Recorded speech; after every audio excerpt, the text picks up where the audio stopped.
لیے جاتے ہیں۔ تو میرے بھائیوں میری بہنوں، یہ ساری چیزیں آپ سمجھتے ہیں اور میں بھی جانتا ہوں، ہر ایک آدمی اس کے متعلق انڈرسٹینڈ ہے، یہ بات انڈرسٹوڈ ہے کہ یہ بدن کی ڈیمانڈز ہیں، یہ بدن کی چاہتیں ہیں، بدن کی یہ خواہشیں ہیں،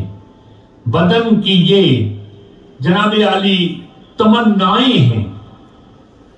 لیکن یہ بات بھی یاد رکھیے گا کہ روح کی غذا وہ نہیں جو بدن کی ہے۔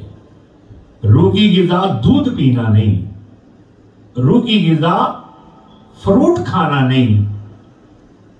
روح کی غذا اللہ تعالیٰ کا ذکر ہے، درود و سلام ہے، استغفار شریف ہے، قرآن کی تلاوت ہے، اور اس قسم کی محافل کے اندر جا کر بیٹھنا ہے اور اللہ اور اللہ کے رسول کے ساتھ لو لگانا، اس کی یاد میں منہمک ہونا، مستغرق ہونا میرے بھائیوں اور میری بہنوں، روح کی غذا۔ اب پھر اگر ہم یہ چیزیں روح کو پہنچائیں گے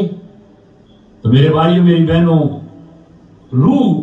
کو جب یہ غذا پہنچے گی تو روح خوش ہوگی، روح آرام پائے گی۔ اور اگر کوئی آدمی ان غذاؤں کا خیال نہیں کرتا یا خیال کرتا ہے تو آپ کو علم ہے نا کہ اس کو فائدہ پہنچے گا۔ اگر کوئی آدمی بدن کو جناب علی فروٹ کھلاتا ہے، دودھ پلاتا ہے، کھانا کھلاتا ہے، پھر اس پر ایکسرسائز کرتا ہے، تو کوئی آدمی بدنی اعتبار سے وہ ریسلر ہو جائے گا، ویٹ لفٹر بن جائے گا، باڈی بلڈر ہو جائے گا، پہلوان ہو جائے گا۔ لیکن میرے بھائیوں میری بہنوں، اگر کوئی آدمی روح پر محنت کرتا ہے، روح کی جو غذا ہے اس کو پرووائڈ کرتا ہے، تو روحانی اعتبار سے کوئی ولی بن جائے گا، کوئی قطب ہو جائے گا، کوئی غوث ہو جائے گا، کوئی غوث الاغیاث ہو جائے گا، اور روحانی اعتبار سے اللہ رب العزت اس کو جناب عالی یہ پاور اور قوت اور طاقت ایسی عطا کرے گا روحانی اعتبار سے کہ بیٹھا وہ جناب عالی بغداد ہوگا، لیکن وہاں بیٹھ کر اپنے مریدوں کو باقاعدہ واچ کر رہا ہوگا، باقاعدہ ان کی مدد کر رہا ہوگا۔ اور میرے بھائیوں اور میری بہنوں، یہ جو بدن اور روح ہے نا، ان دونوں کو اللہ نے جمع کر دیا۔ اور یہ بھی بات یاد رکھیے گا کہ روح اگر نہ ہو تو بدن کی کوئی حیثیت نہیں۔ اسی بدن کو، اسی جسم کو ہم ڈیڈ باڈی کہتے ہیں، اور اگر یہ جناب عالی روح جسم کے اندر آ جائے تو میری اور آپ کی آنکھ کام کرتی ہے، میرے اور آپ کے کان کام کرتے ہیں، میرے اور آپ کے ہاتھ اور پاؤں کام کرتے ہیں۔ اور اگر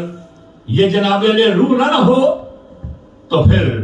بدن کو، جیسے میں نے ابھی عرض کیا، کہ ڈیڈ باڈی کہلاتے ہیں۔ لیکن ان دونوں کے مجموعے کا نام انسان ہے۔ لیکن اللہ تعالیٰ اس آیہ مبارکہ میں فرماتا ہے کل قیامت کے دن یوم تأتی کل نفس تجادل عن نفسہا، کہ کل قیامت کے دن ایک نفس دوسرے نفس کے ساتھ یہ جناب علی جھگڑے گا، اور جھگڑتا ہوا آئے گا۔ اب نفس روح کو بھی کہتے ہیں، نفس بدن کو بھی کہتے ہیں، نفس سانس کو بھی کہتے ہیں، نفس جناب علی آدمی کو بھی کہتے ہیں، اور جیسے میں نبی عرض کیا روح کو بھی کہتے ہیں۔ لیکن یہاں اللہ تعالیٰ فرماتا ہے کل قیامت کے دن کہ یہ جو بدن ہے نا، یہ جسم کے ساتھ، یہ بدن اور یہ جسم روح کے ساتھ اور روح بدن اور جسم کے ساتھ لڑے گا، جھگڑا کرے گا، کہے گا کہ یا اللہ، بدن پتہ کیا کہے گا؟